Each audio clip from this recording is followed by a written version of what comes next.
ಈ ಪ್ರೀತಿಗಾಗಿ ಚಪ್ಪಾಳೆಗಾಗಿ.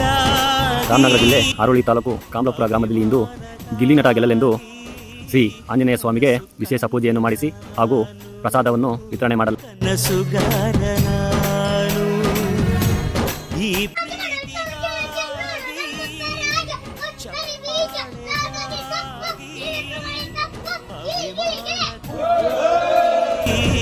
ಕನಸು ಕಂಡೆ ನಾನು ಕನಸುಗಾರ